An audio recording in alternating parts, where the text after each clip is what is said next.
My fiancé wants me to split our bills 50-50 despite him taking in 80% of the bread, so I told him we would have to move into an apartment and downgrade our whole life if that's what he wanted, and now he's mad I won't dip into my savings to support his lifestyle.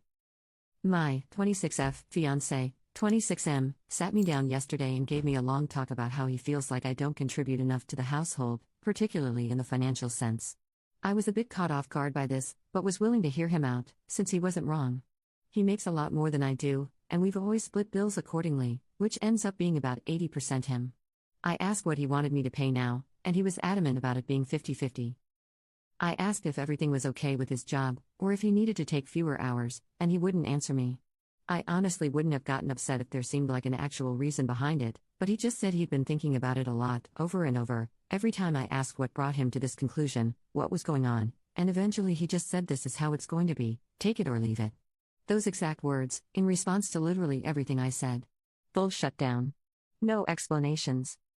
I told him that was fine, I'll take it, and then asked if he'd made a Zillow account yet, or expected me to. He looked confused, and asked why we would need a Zillow account.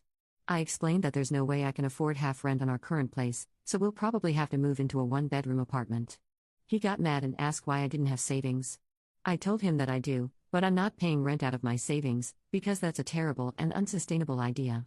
I also began to go over what our new food budget would be, our new entertainment budget, and that we'd probably have to sell the cars and get one less expensive one because I can't afford half of the payments on an Audi and a Land Rover. Then I explained that date nights would probably have to be reduced to, and we could still do, like Buffalo Wild Wings or something, but I preferred Thursday nights because you get 2 orders of boneless wings for one. Basically, if he wants me to pay half, we're living within my means, not his anymore. He kind of agreed to it, but since then, he's been incredibly angry. He's not saying or doing anything, but it's like he's walking around the house in this cloud of pissed off. I sent him 6 Zillow listings, all of which he's called uninhabitable for various reasons, some of which I think were valid, others I disagree with.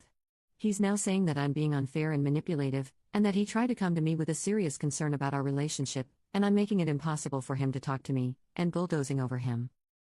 Am I a jerk here? Commenter: not a jerk at all, and you are making perfect sense in my mind. If he wants 50-50, he needs to understand that your income is the limiting agent in this reaction. It does sound like he has something else going on, and I would mentally prepare for him to call the wedding off. This sounds like he is coming up with reasons to get rid of you in his mind, but he does not want to come off as the bad guy. Update 1. Hi everyone. This got way bigger than intended, so I figured a follow-up was owed. So, last time I posted was Monday. Monday as a whole was spent just sorting through what I felt, and what to do next. There was a lot of silence and a lot of anger, and a lot of Reddit advice, some of which I found very insightful, some of which was less so. Also, some people think I made this up as part of a viral marketing sponsorship between Buffalo Wild Wings, Audi, and Zillow, which honestly would solve the money problems if true, but alas, is not the case. On Tuesday, after I got home from work, I sort of just walked up to him on the elliptical and explained as calmly as I could that I had questions, and if he actually wanted to marry me, he needed to be willing to answer them. I asked if he thought I was a gold digger, yes or no. He said yes. I told him that I wasn't willing to be in a relationship where I have to prove myself by sacrificing any sort of stability, and that led to a bit of a screaming match, and eventually, a confession. So it turns out we cannot afford anything we have right now. We are in serious credit card debt, the cars are both on the verge of being repossessed, and I did not know about any of this. He's been cutting corners on actual necessities, including psychiatric medication. That in combination with some comments from his family led him to some pretty dark places. My fiancé had a full breakdown and apologized for calling me a gold digger, which was nice to hear, but this whole thing had me pretty shaken up. I went to stay with a friend for a little bit. Yesterday, my fiancé and I did in fact go out to BWW and get the 2-for-1 boneless. We talked a lot. I'm still writing fiancé for now, and I really hope we can work through all of this. We talked about how to sell the cars we don't particularly have a choice at this point, and about my income, his income, and the sort of life we want to have. If we do stay together, we'll be changing how we live a lot. We need to get out of debt, we need to get on our feet. I know some people are gonna say I'm being dumb for not immediately dropping all contact and giving up on the relationship, but I can't do that. I can't look at the guy I love, who went off his meds to try and make a good life for me, and think he's not worth sticking around for, at least to try. I don't know what the future looks like at all anymore though, and the wedding is very postponed at the moment. Sorry this wasn't a more fun update. Commenter 1. Someone going off their psych meds for you is not romantic or sweet. It's extremely concerning. Going off meds that are needed to try and pay for fancy things you don't need is not a good partner. It's irresponsible. I sincerely hope you can recognize that op and get your partner the help he so desperately needs. Commenter 2. I don't think I could get past the financial betrayal. Now, instead of enjoying this time in life, you're swimming in shark-infested waters, and if you get this cleaned up, he can put you right back in before you know it. Good luck, but go to talk to someone. Therapist, financial planner, etc. Update 2. Editor's note: Oh, P makes a list of everything she loves about her husband, assumably in response to the comments that say he's terrible. 1. Pretty as fudge. This is the most physically attractive man I have ever met. Literal golden curls like a Da Vinci painting, crystal blue eyes, just so pretty it gives me butterflies whenever he looks at me sometimes. 2. Best I've ever had in bed. Very good at just about anything, actually likes going down, and makes me see stars. I have never been in a relationship that was as satisfying as this one, and there's no way I'm going back after this. 3. His voice is very sexy.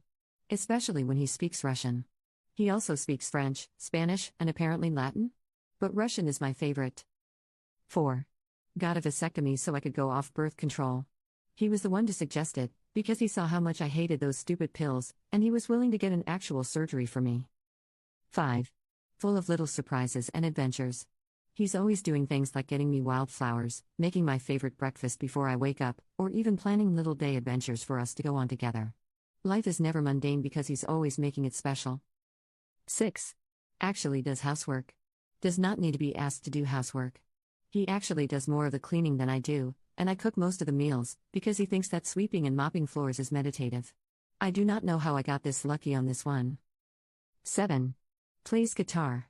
Really, really well. It's very attractive. 8. Can physically pick me up and carry me around and does this often. I am not a small woman, to be clear. This is legitimately impressive and makes me feel so nice. 9. Reads. I can actually talk about books. With him. You have no idea how rare this is, especially to find a guy who'll read anything I say. Oh, I like this. You do not comprehend the feeling of mentioning offhandedly that you're reading Midnight Sun and having him come to you the next day after spending all night reading so that you could talk about it together until you live it. 10. Has shown me that there is actual romance in life and that I deserve more than a flat, boring relationship devoid of orgasms or dancing in the rain or music. He brought real passion and fun and aliveness into my life, and in a world where that's treated as an unrealistic fantasy for most women, he's shown me that I deserve something unrealistic. Commenter. He may be the first man to give you romance, passion, and fun, but he's not the only one who can. These things are great right now, but long-term stability depends on much more important factors. Financial problems are a leading cause of divorce because once the fun stage is over, you're simply faced with a crushing reality. If you do stay with him despite all advice, please keep an eye on your bank accounts, credit score, and him in general. Don't marry him unless something changes in a major way, cause if you take on his debts you'll be stuck. Update 3, 2 years later. We are out of debt. It feels so good to say that and have it be true, but as of 3 days ago, everything is finally paid off and we've made our way back onto solid ground. Almost 2 years ago, I made a post here about my fiancé wanting to split things 50-50, and my offer of compromising on lifestyle changes. As it turned out, he was off his meds and had managed to get himself into some serious debt, a little under $100K, trying to provide a life that we could not afford on a combined $155K a year. Things were rough. I almost left him a few times. But we have finally made it through to the other side. I handle the finances. 100% of the finances. I give him a budget for buying coffee. It wasn't fun, but in exchange he started doing more of the housework, so it evens out. We moved from our over-the-top apartment into a shared living situation, which, while not ideal, was leagues better than my initial plan of getting a trailer. We have roommates, but they're on another floor, so it's not too bad, and we have our own bathroom, which was my only real stipulation. We've lived like we're a $70K a year couple, doing actual 50-50 finances, and every extra penny he's made has gone directly to paying off the debt. We sold the cars, obviously. Traded them in for a nice used Ford Maverick and a Vespa. That helped a lot. There have been no more lavish vacations or over-the-top restaurants with $500 price tags. It was rough for my fiancé at first. He's always been very much a rich boy, and I think losing that as an identity was difficult for him. That being said, he's gotten so creative lately, it's been amazing to see. He will make me things if he can't buy me things, and we've started cooking together instead of having me do almost all of it. Our room is covered in the things he's made for me, and it's really lovely. We're still in love. We're still going strong. And we can finally start actually planning our wedding again. We're gonna get our own place first, but the wedding is next on the list after that. I'm so glad that we stuck with this, and being on the other side is the greatest feeling in the world. Thank you to everyone who offered advice. I don't know how things would have ended up if I hadn't had the courage of my convictions, and I'm genuinely grateful to those who directed me to Dave Ramsey and Caleb Hammer. Y'all are awesome. Commenter 1. Hold on here. Let me get this straight. So, you communicated about all the hard stuff, right? And communicated some more. Then you made a plan. And made long-term sacrifices to enact said plan. Then you continued to communicate and did all the hard work over a couple of years to meet your goals? What? I'm so confused. Is this even Reddit? P.S. Kudos to you and your partner. I'm impressed. Commenter 2. That is so great to hear. Congratulations on the hard work. You should be proud of yourself. And there must be real love between you if you work through it together. I'm so happy for you.